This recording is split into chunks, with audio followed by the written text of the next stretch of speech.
आज जीवन का वचन हमें निर्गमन अध्याय 32 पद 15 से 19 में मिलता है।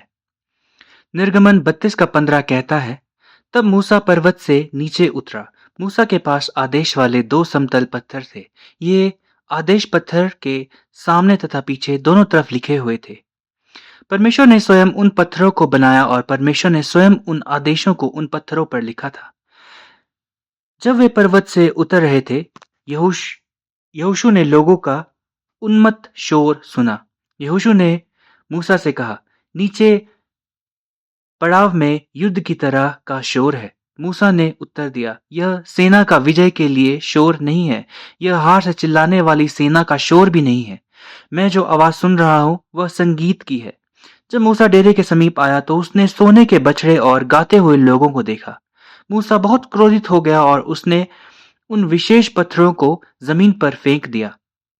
पर्वत की तलहटी में पत्थरों की कई टुकड़े हो गए और यह परमेश्वर का वचन है। आमीन। आज हम पिछले रविवार को जारी मूसा के सिनाई पर्वत पर चढ़ने के बारे में अध्ययन जारी रखेंगे। शुरू करने से पहले मैं चाहता हूं कि हम यीशु द्वारा कही गई एक पवित्र आयत से शुरू करें। उन्होंने कहा, यदि हम मूसा के लेखन को नहीं समझते तो हम यीशु को कैसे समझ सकते हैं? हम यीशु को कैसे जान सकते हैं? आइए यूहन्ना 5 का 46 से 47 पर नजर डालें। आइए साथ मिलकर पढ़े। तो तुम मुझ में भी विश्वास करते क्योंकि उसने मेरे बारे में लिखा है। तब तुम जो उसने लिखा है उसी में विश्वास नहीं करते तो मेरे वचन में विश्वास कैसे करोगे? इस्राएलियों ने प्रभु यीशु मसीह को मार डाला क्योंकि वे उन पर विश्वास नहीं करते थे। आज की दुनिया में लगभग हर कोई मानता है कि यीशु वास्तव में एक ऐतिहासिक व्यक्ति थे। वे वास्तव में इस धरती पर रहते थे, लेकिन उनमें से कितने लोग वास्तव में मानते हैं कि वे स्वयं ईश्वर हैं? शायद बहुत से नहीं है, है ना? यीशु बताते हैं कि यदि आप मूसा के लेखन पर विश्वास करते हैं, जो कि मूसा द्वारा स्वयं लिखी गई पुराने नियम की पहली 5 पुस्तकें हैं, तो आप उन पर विश्वास कर सकते हैं। तो आइए हम यह प्रश्न पूछें, मूसा के लेखन क्या है? मूसा का लेखन सबसे पहले कहाँ दिखाई दिया? आइए इतिहास पर फिर से नज़र डालें ताकि पता चल सके कि मूसा के लेखन के पीछे ईश्वर का क्या काम था और यह कैसे इतना महत्वपूर्ण है कि यह हमें यह विश्वास करने में मदद करता है कि यीशु मसीह न केवल इंसान है बल्कि स्वयं ईश्वर भी है। आइए देखें कि हमें पिछले प्रभु दिवस से कितना याद है। हमने सप्ताहों का पर्व मनाया जिसे फसल का पर्व भी कहा जाता है। यह जानते हुए कि यह मिस्र से इज़राइल के उद्धार से ठीक 50वां दिन है। फिर से मैं इन तिथियों और समय के महत्व पर जोर देना चाहता हूँ, क्योंकि परमेश्वर कभी भी कुछ भी बेतरतीब ढंग से नहीं करता। वह हमेशा वैसा ही कार्य करता है जैसा उसने पुराने नियम में पहले से ही भविष्यवाणी की है। इसलिए हर तिथि और हर समय परमेश्वर द्वारा पूर्व निर्धारित है। इसे समझने के लिए सटीक तिथियों को जानना बहुत महत्वपूर्ण है। हमने सीखा कि निर्गमन 1446 ईसा पूर्व में हुआ था, विशेष रूप से यहूदी कैलेंडर के पहले महीने के 15वें दिन, जो वास्तव में गुरुवार था। इन सभी तिथियों को रेवरेंड अब्राहम पार्क ने अपनी हिस्ट्री ऑफ रिडेम्पशन सीरीज में निर्धारित किया था, जो कि इजरायलियों द्वारा जंगल में अपनी यात्रा शुरू करने के बाद मनाए गए पहले सबत के आधार पर था, जिस दिन उन्हें मन्ना मिला था। हर तिथि इसके इर्द गिर्द घूमती है और पहले महीने के इस 15वें दिन का उल्लेख गिनती 33 का 3 में किया गया है। सिनै के जंगल में आगमन उसी वर्ष तीसरे महीने के पहले दिन हुआ था, जो रविवार था, जैसा कि हम निर्गमन 19 का 1 में पाते हैं। जैसे ही इजरायली 20 लाख लोग सिनै के जंगल में पहुंचे, मूसा, जो उस समय 80 वर्ष का था, सिनै पर्वत पर चढ़ना शुरू कर दिया, जो 2291 मीटर ऊंचा है। यह बुजुर्ग व्यक्ति उसी दिन पहाड़ पर चढ़ा और उसी दिन नीचे आया। क्यों?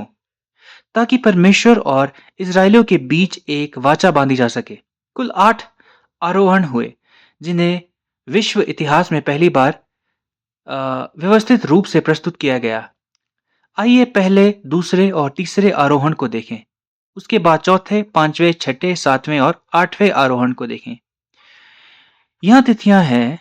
चूंकि वे तीसरे महीने के पहले दिन पहुंचे थे, इसलिए अगले दिन वह सिनाई पर्वत पर चढ़ गया, जो तीसरे महीने का दूसरा दिन सोमवार होगा। अगला दिन तीसरा मंगलवार होगा और फिर हम एक दिन छोड़ देते हैं जो बुधवार है। अगला दिन पांचवा गुरुवार होगा। चौथा आरोहण अगले दिन हुआ जो शुक्रवार था। पांचवा आरोहण सातवें दिन शनिवार को हुआ। कृपया याद रखें कि यह वास्तव में 40 दिनों की यात्रा है। वह हर बार 40 दिनों तक सिनाई पर्वत पर रहता था। छठे अवरोहण पर वह अगले दिन रविवार ऊपर जाता है और चौथे महीने के 17वें दिन जो गुरुवार है वापस नीचे आता है। किसी कारण से वह अगले दिन 18वें दिन शुक्रवार फिर से ऊपर जाएगा। फिर वह 5वें महीने के 28वें दिन मंगलवार वापस नीचे आएगा और एक दिन बुधवार ऐसा होगा जब वह ऊपर नहीं चढ़ेगा। अंतिम 40 दिनों में वह 5वें महीने के 30वें दिन गुरुवार वापस ऊपर जाता है और 7वें महीने के 10वें दिन सोमवार वापस नीचे आता है। इस प्रकार यात्रा सोमवार से शुरू होती है और सोमवार को ही समाप्त होती है। जैसा कि हमने पिछले रविवार को बताया था, मूसा के पर्वत पर जाने का पहला दिन इसलिए है क्योंकि इजरायलियों के मिस्र से छुटकारा पाने से बहुत पहले ही परमेश्वर ने मूसा से कहा था कि जब वह अपने लोगों को मिस्र से छुड़ाएगा तो वे भी सिनाई पर्वत पर आकर उसकी सेवा करेंगे। मूसा को यह बात याद थी, इसलिए वह इस दिन सिनाई पर्वत पर वापस जाता है। इस दिन शक्तिशाली परमेश्वर लोगों के साथ एक अनुबंध में प्रवेश करता है जिसे वाचा कहा जाता है। वह इजरायलियों के साथ एक वाचा बनाने का प्रस्ताव करता है और उसका वादा है कि एक बार जब वे उसकी वाचा में प्रवेश करते हैं तो वे एक पूरे राष्ट्र के रूप में उसके अधिकार बन जाएंगे। हिब्रू में शब्द सेगोलाह का अर्थ है मुकुट रत्न, जो सर्वश्रेष्ठ में से सर्वश्रेष्ठ का प्रतिनिधित्व करता है। इतना ही नहीं, वे पुजारियों का एक राज्य बन जाएंगे। इसका मतलब केवल पुजारियों के एक समूह से बना राष्ट्र नहीं बल्कि एक राज्य। हिब्रू में मलेकेथ का अर्थ है राजत्व और प्रभुत्व। जैसे ही हम परमेश्वर के लोग बन जाते हैं, हमारा राष्ट्र पूरी दुनिया पर शासन करने के लिए इस प्रभुत्व को प्राप्त कर लेगा। इसलिए कोई भी राष्ट्र, चाहे एक व्यक्ति, परिवार या राष्ट्र के रूप में जो परमेश्वर की वाचा में प्रवेश करता है, उसे इस दुनिया में ऊंचा किया जाएगा और यह परमेश्वर का वादा है। इसलिए मूसा उसी दिन वापस नीचे आता है और लोगों से पूछता है कि क्या वे परमेश्वर के साथ वाचा में प्रवेश करना चाहेंगे। लोग सहमत होते हैं, कहते हैं बेशक, कौन ऐसा नहीं चाहेगा। मूसा संदेश वापस परमेश्वर को देता है। अगले दिन वह परमेश्वर से कहता है कि लोगों ने कहा कि वे वही करेंगे जो वह उन्हें बताएगा। फिर परमेश्वर कहता है, ठीक है, 3 दिनों के लिए मंगलवार, बुधवार और गुरुवार तुम्हारा अभिषेक होगा। इसका मतलब है कि उन्हें खुद को शुद्ध करना होगा, क्योंकि लोगों के साथ वाचा की पुष्टि करने के लिए परमेश्वर खुद नीचे आएगा। परमेश्वर के नीचे आने के लिए उन्हें खुद को पवित्र करना था। गुरुवार की सुबह परमेश्वर वास्तव में पर्वत पर उतरा और मूसा वापस ऊपर चला गया। उसने सोचा कि वह दिन पुष्टि का दिन होगा, लेकिन ऐसा नहीं था। अगर परमेश्वर ने वहां वाचा की पुष्टि की होती तो कोई पेंतिकुस्त नहीं होता। यह मिस्र के उनके प्रस्थान के बाद 49वां दिन था। इस दिन परमेश्वर ने लोगों को फिर से चेतावनी दी कि वे सुनिश्चित करें कि कोई भी पाप की स्थिति में पर्वत के पास ना जाए। पाप की स्थिति में जो कोई भी परमेश्वर के पास जाता, जो पूर्ण न्याय का परमेश्वर है, उसे मृत्यु दंड दिया जाता। मूसा ने सारी उम्मीद खो दी। उसी दिन पहाड़ से नीचे आया और लोगों से कहा कि वे पहाड़ के पास न जाएं। यह दिन बहुत महत्वपूर्ण है। तीसरे महीने के छठे दिन शुक्रवार को परमेश्वर आखिरकार नीचे आया। विश्व इतिहास में पहली बार उसने अपनी 10 आज्ञाएं बोली। आज्ञाएं शब्द का वास्तव में हिब्रू में अर्थ शब्द होता है और यह निर्गमन 20 का 1 से 17 में लिखा गया है।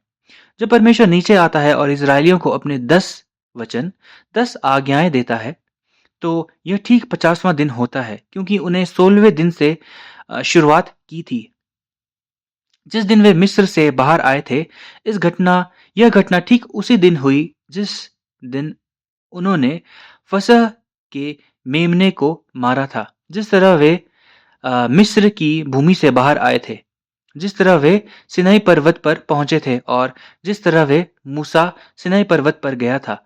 यह ठीक 50वां दिन था जब उन्हें 10 आज्ञाएं मिली।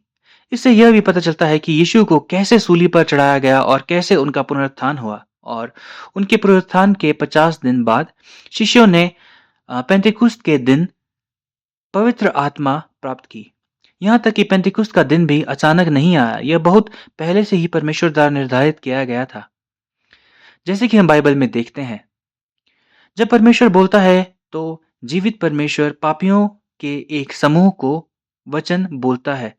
लोगों को बिना किसी के बताए परमेश्वर के वचन का भार और भय पता था, इसलिए उन्होंने कहा, हम इसे और नहीं सह सकते। मूसा, क्या तुम हमारे बजाय जाकर वचन ले सकते हो और हमें वापस दे सकते हो? मुझे बताओ कि क्या तुम्हें और कोई बदलाव चाहिए? तो परमेश्वर ने कहा, ठीक है। वहां से परमेश्वर मूसा के माध्यम से बोलता है और वह इजरायलियों को व्यवस्था देता है। यह निर्गमन 20 का 18 से 23 का 33 तक है। तो अध्याय 20, 21, 22 और 23 सभी में व्यवस्था है। यह व्यवस्था क्या है? हमें याद रखना चाहिए कि यह कानून इस बारे में है कि इजरायली कैसे होंगे। जंगल में नहीं, बल्कि कहाँ? कनान में।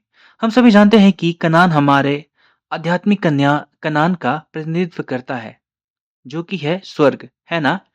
इसीलिए जब परमेश्वर लोगों को यह बताने के लिए अपना कानून घोषित कर रहा है, यह है कि आप कनान में कैसे रहने जा रहे हैं। यह कानून अपने आप में एक पुष्टि है, एक गारंटी है जो लोग परमेश्वर के कानून को सुन रहे हैं और उन्हें कनान में प्रवेश करने की गारंटी है। जो कोई भी परमेश्वर का वचन, परमेश्वर का कानून प्राप्त करता है, उसे कहाँ जाने की गारंटी है? स्वर्ग में। यह कानून की शक्ति है, परमेश्वर का वचन। यहाँ मूसा इस वचन को लेता है, उस रात नीचे आता है और लोगों को सब कुछ बताता है। फिर वह वाचा की पुस्तक नामक एक पुस्तक लिखता है, जिसका सीधा सा अर्थ है परमेश्वर और लोगों के बीच का एक अनुबंध। भाइयों और बहनों, यह सबसे पहला स्थान है जहां पर परमेश्वर का वचन लिखा गया है। यह हमें दिखाता है कि शास्त्रों में प्रत्येक शब्द ठीक वैसे ही जैसे मूसा ने इसे लिखा था, परमेश्वर का वचन है जिसे उसने स्वयं बोला था। वह बाइबल के दिव्य अधिकार को दर्शाता है। यह परमेश्वर का एक विशिष्ट प्रकाशन है। बाइबल की पूरी 66 पुस्तकें परमेश्वर का जीवित वचन है। यह दूसरा पत्रस 1 का 20 से 21 और यशाया 34 का 16 में लिखा गया है। आइए इन दो आयतों की जांच करें। बाइबल की पुस्तक केवल एक साधारण पुस्तक नहीं है। यह वचन है जिसे परमेश्वर ने स्वयं बोला था, क्योंकि मूसा ने इसे पुस्तक में रखा है। इसलिए हम देख सकते हैं कि बाइबल में सभी 66 पुस्तकें 10 आज्ञाओं के इर्द गिर्द घूमती है। तो आइए दूसरा पत्रस 1 का 20 से 21 की ओर मुड़े। आइए साथ मिलकर पढ़ें। किंतु सबसे पहले सबसे बड़ी बात यह है कि तुम्हें यह जान लेना चाहिए कि शास्त्र की कोई भी भविष्यवाणी किसी नबी की निजी विचारों का परिणाम नहीं है, क्योंकि कोई मनुष्य जो कहना चाहता है उसके अनुसार भविष्यवाणी नहीं होती, बल्कि पवित्र आत्मा की प्रेरणा से मनुष्य परमेश्वर की वाणी बोलता है। तो यह बाइबल वाचा की पुस्तक में परमेश्वर का बोला हुआ वचन है। यही वह बाइबल है जो आज आपके पास है। इसके बाद यशाया 34 का 16, यहोवा के चर्म पत्र को देखो, पढ़ो, उसमें क्या लिखा है, कुछ भी नहीं छूटा है। उस चर्म पत्र में लिखा है कि वे सभी पशु पक्षी इकट्ठे हो जाएं। इसलिए परमेश्वर के मुख ने यह आदेश दिया और उसकी आत्मा ने उन्हें एक साथ इकट्ठा कर दिया। परमेश्वर की आत्मा उन्हें परस्पर एकत्र करेगी। आप देखिए, वाचा की पुस्तक जिसे मूसा ने 1946 ईसा पूर्व में लिखना शुरू किया था, वह स्वयं परमेश्वर का एक सच्चा विशिष्ट प्रकाशन है।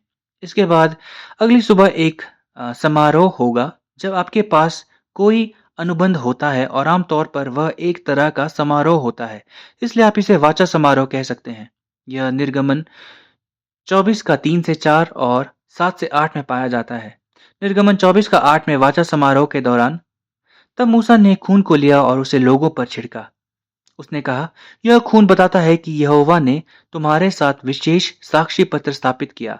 ये नियम जो यहोवा ने दिए हैं वे साक्षी पत्र को स्पष्ट करते हैं। मूसा ने खून लिया, लोगों पर छिड़का और कहा, वाचा की पुस्तक को देखो।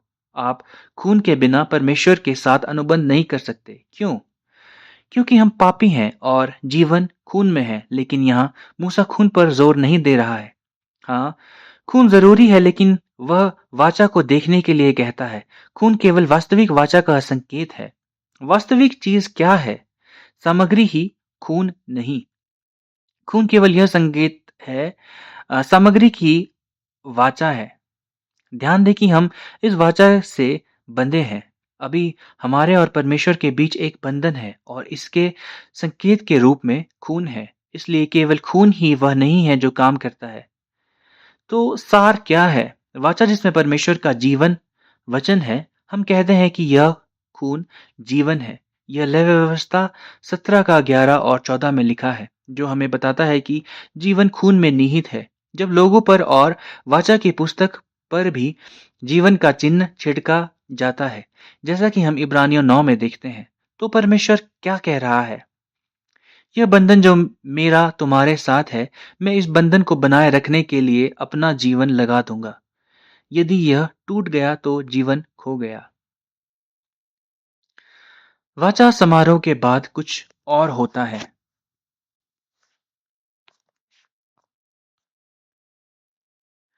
मूसा, हारून, नादाब, अबीहू और 70 बुजुर्गों को परमेश्वर वाचा भोज के लिए बुलाता है। इस वाचा भोज के परिणाम स्वरूप वे परमेश्वर को देखने में सक्षम है। इतना ही नहीं बल्कि वे परमेश्वर के साथ खाने पीने में भी सक्षम है। निर्गमन 24 का 11 में परमेश्वर इजरायलियों से कहता है, जो 400 वर्ष तक केवल दास थे, अब तुम कुलीन हो। यह बहुत महत्वपूर्ण है। इजरायलियों ने कुछ भी नहीं किया था, वे वही दास थे, लेकिन क्योंकि परमेश्वर का वचन उनके पास आया, उनकी स्थिति, उनका वर्ग पूरी तरह से बदल गया। वे अब दास नहीं हैं बल्कि कुलीन हैं। परमेश्वर कहते हैं, यह मत सोचो कि तुम धर्मी हो इसलिए मैंने तुम्हें एक विशेष राष्ट्र के रूप में चुना है। व्यवस्था विवरण 9 का 4 से 6 स्पष्ट रूप से हमें बताता है, यह तुम्हारी धार्मिकता के कारण नहीं है। तुम बाकी राष्ट्रों की तरह हो, लेकिन केवल उस वाचा के कारण जो मैंने अब्राहम, इसहाक और याकूब के साथ की थी। वाचा को पूरा करने के लिए मैंने तुम्हारे साथ यह वाचा बांधी है। और अब मैं तुम्हें कुलीन कह रहा हूँ। भाइयों और बहनों, यह तथ्य कि हम आज यहाँ हैं, परमेश्वर की आराधना कर रहे हैं और इस सेवा में आने का दिल रखते हैं, इसका कारण यह नहीं है कि हम धर्मी हैं। हम परमेश्वर की कृपा से चलते हैं, जो हजारों साल पहले किए गए अपने वादे में वफादार है। आज भी आज भी हमारे माध्यम से इसे पूरा कर रहा है। यह उसकी कृपा और वचन की शक्ति है, वाचा की एक शक्ति है कि हम आज परमेश्वर के अनमोल मुकुट रत्न कहलाने में सक्षम है। इसके बाद आपको लगेगा कि हमें बस इतना ही चाहिए, है ना? एक स्थिति परिवर्तन, कुलीन लोग बनना, परमेश्वर के वाचा के लोग जो परमेश्वर के जीवित वाणी को धारण करते हैं। लेकिन इन 40 दिनों के दौरान कुछ और हुआ। यहाँ तक पहुँचने के लिए केवल 7 दिन की आवश्यकता थी, है ना? अगले 120 दिनों के दौरान कुछ और महत्वपूर्ण हुआ। परमेश्वर ने यह कहने के बाद, अब तुम कुलीन हो, वह मूसा को ऊपर आने के लिए कहता है और वह उसे अपनी उंगली से लिखी पत्थर की पट्टियां देगा। यह क्यों आवश्यक था? मूसा ने 40 दिन और 40 रातों तक उपवास किया, जैसा कि व्यवस्था विवरण 9 का 9 में दर्ज है। निर्गमन 24 का 12 में परमेश्वर मूसा से कहता है, यहोवा ने मूसा से कहा, मेरे पास पर्वत पर आओ।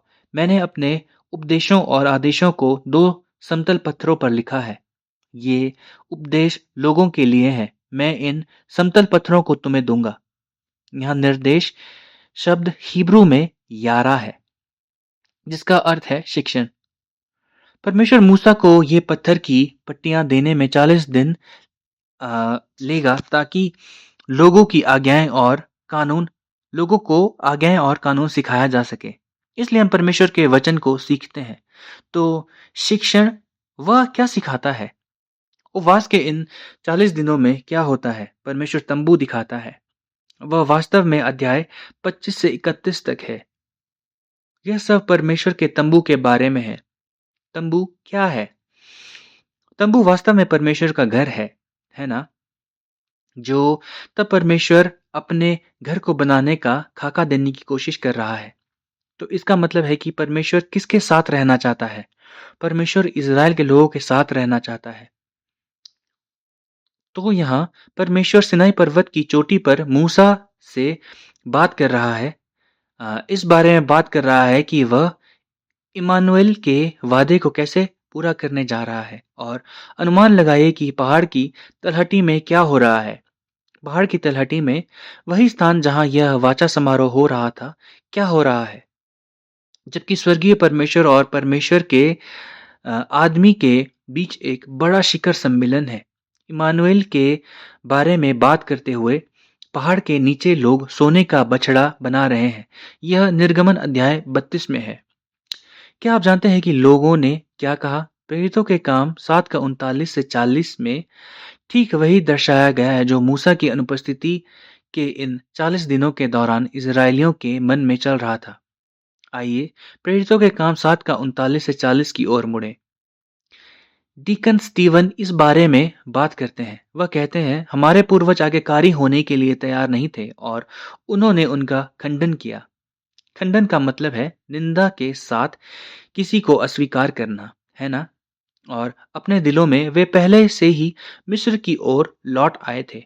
हारून से कह रहे थे हमारे लिए देवता बनाओ जो हमारे आगे चलेंगे। इस मूसा के लिए एक बहुत ही अपमानजनक अभिव्यक्ति। यह मूसा जिसने हमें मिस्र की भूमि से बाहर निकाला, हमें नहीं पता कि उसके साथ क्या हुआ, वह चला गया है ना?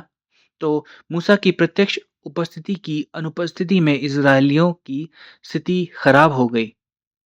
सबसे पहले वे आज्ञा मानने को तैयार नहीं थे। दूसरे, अपने दिलों में उन्होंने मूसा को अस्वीकार कर दिया। तीसरे, उनके दिल पहले से ही सांसारिक मिस्र की ओर मुड़ चुके थे। इजरायलियों की यही स्थिति थी। तो क्या हुआ? जैसा कि हम अपने मुख्य पाठ में पढ़ते हैं, मूसा 40 दिनों के उपवास और प्रार्थना के बाद वही पत्थर की पट्टियाँ जिन्हें परमेश्वर ने अपनी उँगली से पत्थर पर स्थायी रूप से उकेरा था, नीचे आता है और देखता है कि क्या हो रहा है। वह उसी स्थान पर पत्थर की पट्टियों को तोड़ता है, वहाँ वाचा समारोह हुआ था, जहाँ वाचा समारोह हुआ था।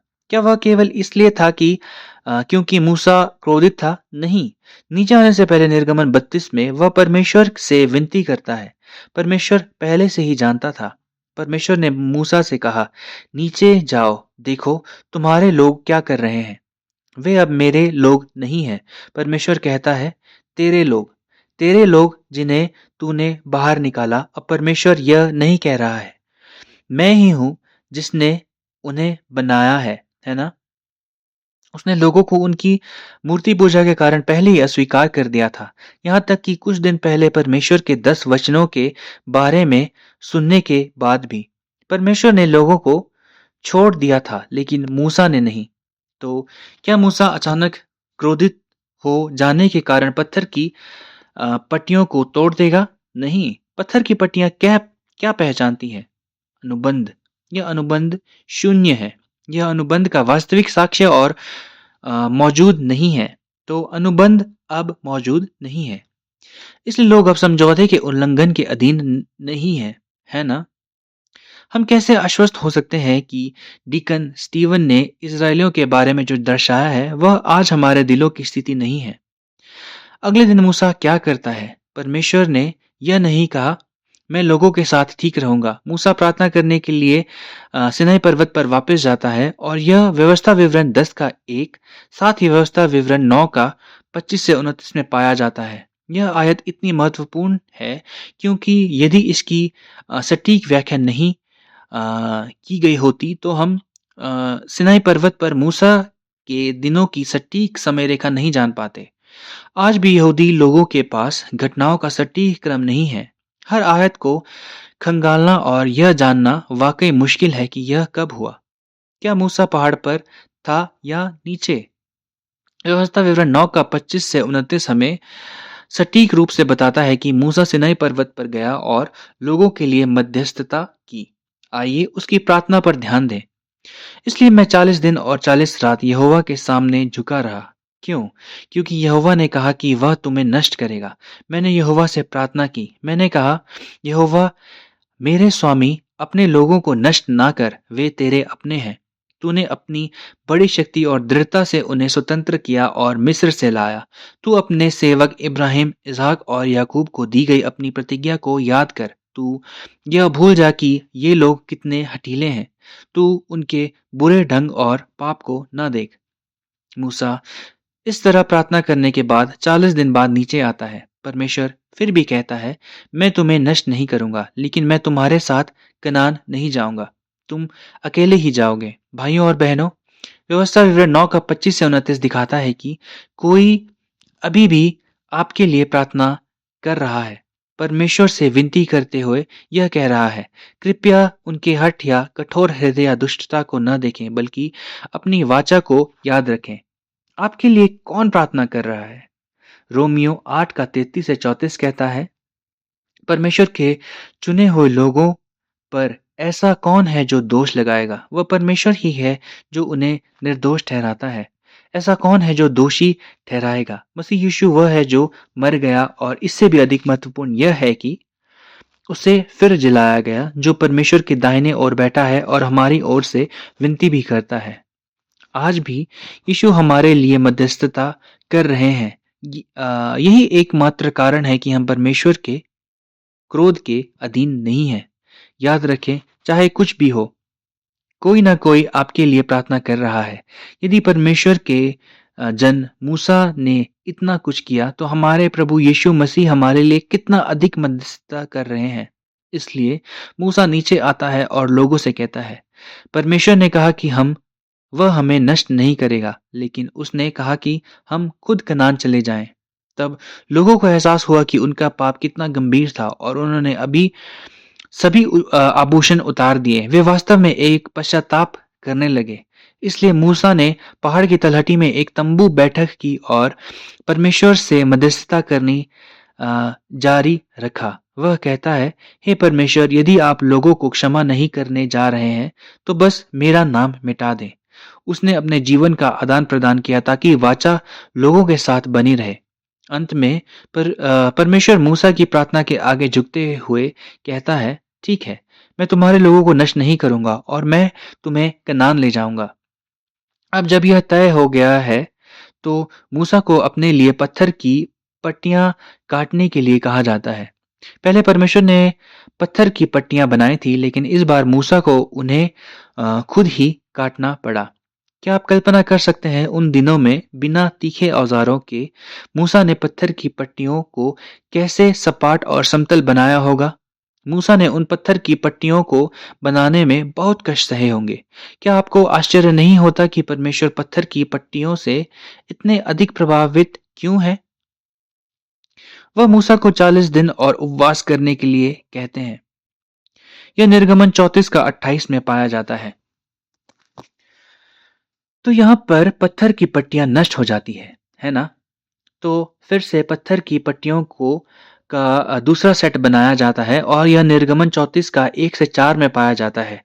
तो आप देखते हैं कि यह तब होता है जब वह वाचा अनुसमर्थन अंततः सफल होता है और मूसा नीचे आता है, और वह कहता है कि मूसा का चेहरा चमक उठा, और इस वजह से लोग मूसा के चेहरे को नहीं देख सकते। तो कहानी का अंत मूसा के चेहरे पर एक पर्दा डालकर होता है, ताकि वे मूसा के चेहरे पर परमेश्वर की महिमा न देख सकें। यह इस तरह समाप्त होता है। ठीक है, हमने उपवास के इन तीन 40 दिनों के साथ जिस प्रश्न की शुरुआत की थी, परमेश्वर पत्थर की पट्टियों से इतने अधिक प्रभावित क्यों है? यह सर्वशक्तिमान ईश्वर क्यों इतना समय और इतनी कठिनाई उठाकर पत्थर की पट्टियों पर अपनी उंगली से लिखना चाहता है? पत्थर की पट्टियां किसकी प्रतिनिधित्व करती है? जकरिया 7 का 12 कहता है कि पत्थर की पट्टियां हमारे हृदय का प्रतिनिधित्व करती हैं। आइए इसे पढ़ें। वे बड़े हठी थे, उन्होंने परमेश्वर की व्यवस्था का पालन करना अस्वीकार कर दिया। अपनी आत्मशक्ति से सर्वशक्तिमान यहोवा ने नबियों द्वारा अपने लोगों को संदेश भेजा, किंतु लोगों ने उसे नहीं सुना। अतः सर्वशक्तिमान यहोवा बहुत क्रोधित हुआ। तो फ्लिंटस्टोन सबसे कठोर पत्थर की तरह है। मान लीजिए कि इजरायलियों का दिल फ्लिंटस्टोन जैसा था। क्यों? पत्थर की कठोरता क्या है? यह परमेश्वर की आत्मा के रूप में वचन को पहचानना नहीं है।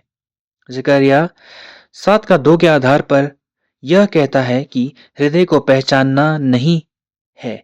तो आप देखते हैं, जब हम परमेश्वर के वचन को देखते हैं तो क्या यह एक पत्र है यह या यह परमेश्वर की आत्मा है? जब हम बाइबल को परमेश्वर के एक पत्र के रूप में देखते हैं और आत्मा के रूप में नहीं, तो हमारा हृदय अभी भी एक आ, चकमक पत्थर की तरह कठोर है। तब ऐसा होता है तो यह पर्दा हमेशा लोगों और परमेश्वर के दूत के बीच मौजूद रहेगा। आप परमेश्वर की महिमा उसके पूर्ण रूप से नहीं देख पाएंगे। ठीक है। आइए हम सावधान आइए हम सावधान रहें कि वाचा की पुस्तक क्या है और इसके पहली बार कैसे बनाया गया था। अगर हम वास्तव में इस पर विश्वास करते हैं, जैसा कि सटीक तिथियों से साबित हुआ है, यह बताते हुए कि ये वास्तविक ऐतिहासिक घटनाएं हैं जो 1946 ईसा पूर्व में हुई थी, तो आज पुराने नियम पुराने नियम में लिखे गए सभी शब्द आपके लिए स्याही से लिखे गए कुछ अक्षर नहीं होंगे। दूसरा कुरिन्थियों अध्याय 3 में ठीक यही बताया गया है कि इजरायलियों के साथ क्या हुआ। परमेश्वर पत्थर की पट्टियों से इतना क्यों प्रभावित है? आइए दूसरा कुरिन्थियों अध्याय 3 का 14 से 18 पर नजर डालें। आइए इस आयत को ध्यान से पढ़ें। किंतु उसकी बुद्धि बंद हो गई थी, क्योंकि आज तक जब वे उस पुरानी वाचा को पढ़ते हैं तो वही पर्दा उन पर बिना हटाए पड़ता है, क्योंकि वह पर्दा बस मसीह के द्वारा ही हटाया जाता है। आज तक जब मूसा ग्रंथ पढ़ा जाता है तो पढ़ने वालों के मन पर वह पर्दा पड़ा ही रहता है, किंतु जब किसी का हृदय प्रभु की ओर मुड़ता है तो वह पर्दा हटा दिया जाता है। इसलिए जब तक इजरायली यीशु मसीह को स्वीकार नहीं कर लेते, जब तक उनके ऊपर हमेशा पुराने नियम का पर्दा रहेगा, जिसका मतलब है कि वे इसे उस तरह से नहीं देख पाएंगे जिस तरह से परमेश्वर ने इसे लिखा था। फिर प्रभु की ओर लौटना क्या है? यह कहता है, ठीक है। प्रभु की ओर मुड़ना क्या है? वह कहता है, यह प्रभु का परिचय है। देखो, जिस प्रभु की ओर मैं इंगित कर रहा हूँ वही आत्मा है, और जहाँ प्रभु की आत्मा है वहाँ छुटकारा है। सो हम सभी अपने खुले मुख के साथ दर्पण में प्रभु के तेज का जब ध्यान करते हैं तो हम भी वैसे ही होने लगते हैं और हमारा तेज अधिकाधिक बढ़ने लगता है। यह तेज उस प्रभु से ही प्राप्त होता है, यानी आत्मा से। तो यह कथन क्या है? जब हम प्रभु की ओर मुड़ते हैं तो पुराने नियम से पर्दा उठ जाएगा। जब हम प्रभु की ओर मुड़ते हैं तो जो आत्मा है, तब हम इस शब्द को केवल आत्मा के रूप में पहचानते हैं। जब प्रभु आत्मा है तब हमारे जीवन में परिवर्तन हो सकता है। आत्मा क्या है? यह नई वाचा है। यह एक नई वाचा है। परमेश्वर ने वादा किया कि अ, इन पुराने दिनों में मैंने अपनी उंगलियों से पत्थर की पट्टियों पर नहीं लिखा, लेकिन जब दिन आएगा तो मैं तुम्हारे दिलों में लिखूंगा। ठीक है। आइए यिर्मयाह अध्याय 31 आयत 31 से 33 की ओर मुड़े। वास्तव में सिर्फ आयत 33 मेरा मानना है। ठीक है, आइए इसे एक स्वर में एक साथ पढ़े। भविष्य में यह वाचा मैं इज़राइल के लोगों के साथ करूंगा। यह संदेश यहोवा का है। मैं अपनी शिक्षाओं को उनके मस्तिष्क में रखूंगा तथा उनके हृदयों पर लिखूंगा। मैं उनका परमेश्वर होऊंगा और वे मेरे लोग होंगे। यदि 1446 ईसा पूर्व में परमेश्वर नीचे आया और पत्थर की पट्टियों पर लिखा, तो परमेश्वर आपके हृदय में कितना नीचे आकर लिख सकता है। परमेश्वर ने इसका वादा किया था और उसने वास्तव में यीशु मसीह के माध्यम से इसे पूरा किया। अपने क्रूस पर चढ़ने से पहले अपने अंतिम दिन उसने कहा, यह खून जो मैंने बहाया है, इस नई वाचा के लिए है। जिस तरह वाचा की पुष्टि की गई थी, खून के साथ यह वाचा समारोह यीशु मसीह बिल्कुल वैसे ही बात को दोहराता है, यह कहते हुए कि यह वास्तव में उसी मूल तरीके से पूरा हो रहा है जिस तरह से परमेश्वर ने इसे डिजाइन किया था। ठीक है, आइए मत्ती अध्याय 26 आयत 28 पर आते हैं। क्योंकि यह मेरा लहू है जो एक नए वाचा की स्थापना करता है, यह बहुत लोगों के लिए बहाया जा रहा है ताकि उनके पापों को क्षमा करना संभव हो सके। ठीक है, वह वाचा का खून कहता है। तो क्या हम खून को देखते हैं? यही नहीं, यह केवल एक संकेत है। हम क्या देखते हैं? विषय वस्तु जो वाचा है, वचन है, परमेश्वर द्वारा बोले गए 10 वचन। पहला कुरिन्थियों 11 के 2 में भी यही बात है। यीशु ने स्पष्ट रूप से कहा, यह प्याला मेरे लहू में नई वाचा है। यीशु ने पहले ही नई वाचा पूरी कर दी है। यह नई वाचा जिसकी परमेश्वर मूसा के माध्यम से पूर्वाभास कर रहा था, वह नई वाचा जिसकी भविष्यवाणी यिर्मयाह अध्याय 31 में की थी। तो अब परमेश्वर से हमें यीशु के किए गए कार्यों के कारण नई वाचा के सेवकों के रूप में बनाया है। कृपया विश्वास करें कि उसने यीशु मसीह के माध्यम से आपके साथ पहले ही नई वाचा बना ली है। ठीक है, आइए दूसरा कुरिन्थियों अध्याय 3 का 6 से 9 पर आते हैं, जिसने हमें नई वाचा के सेवक होने के योग्य भी बनाया है, न कि शब्द के अनुसार बल्कि आत्मा के अनुसार, क्योंकि शब्द मारता है लेकिन आत्मा जीवन देती है। आत्मा क्या है? यीशु स्पष्ट रूप से कहते हैं, मैं जो वचन तुमसे कहता हूँ वह केवल वचन नहीं है बल्कि वह आत्मा और जीवन है। ठीक है, आइए हम यूहन्ना अध्याय 6 का 63 पर जाएं। आइए एक स्वर में पढ़ें। आत्मा ही है जो जीवन देता है, देह का कोई उपयोग नहीं है। वचन जो मैंने तुमसे कहे हैं आत्मा और वे ही जीवन देते हैं। इसलिए भाइयों और बहनों, क्योंकि परमेश्वर ने पहले ही यह वादा पूरा कर दिया है, अब हम आज उसके घर तंबू में आ सकते हैं और जीवन और आत्मा का यह वचन प्राप्त कर सकते हैं। हर बार जब आप यहाँ आते हैं तो इस वजह से परमेश्वर कहता है, जब तुम फ्लिंटस्टोन हार्ट्स नहीं हो, ठीक है, अब तुम मेरे पत्र हो। हम यीशु मसीह के पत्र हैं। आइए इस आयत को पढ़े और समाप्त करें। दूसरा कुरिन्थियों अध्याय 3 का 2 से 4। आत्मा ही है जो जीवन देता है, देह का कोई उपयोग नहीं है। वचन जो मैंने तुमसे कहे हैं आत्मा है और वे ही जीवन देते हैं। आमीन। हमने जो किया है उसके कारण नहीं, आप कौन है, बल्कि यीशु मसीह ने जो किया है उसके कारण हम यीशु मसीह के पत्र बने हैं। शालोम हमारे प्रभु यीशु मसीह का एक पत्र है जिसे पूरी दुनिया देख सकती है। आमीन। आइए हम अपने दैनिक जीवन में इस विश्वास को बनाए रखें। ठीक है, आइए प्रार्थना करें। हमारे पिता परमेश्वर, हम आपको बहुत बहुत धन्यवाद देते हैं कि आपने हमें इतिहास को फिर से देखने का अवसर दिया है, जहां मूसा ने इजरायलियों को आपके साथ वाचा में प्रवेश करने की अनुमति देने के लिए इतनी मेहनत की थी। हम आपको धन्यवाद देते हैं पिता, हमें यीशु मसीह भेजने के लिए, जो दिन रात बिना रुके काम करते रहते हैं ताकि हम अपनी कमजोरियों के बावजूद हर समय आपके साथ इस अनंत वाचा में बने रहें।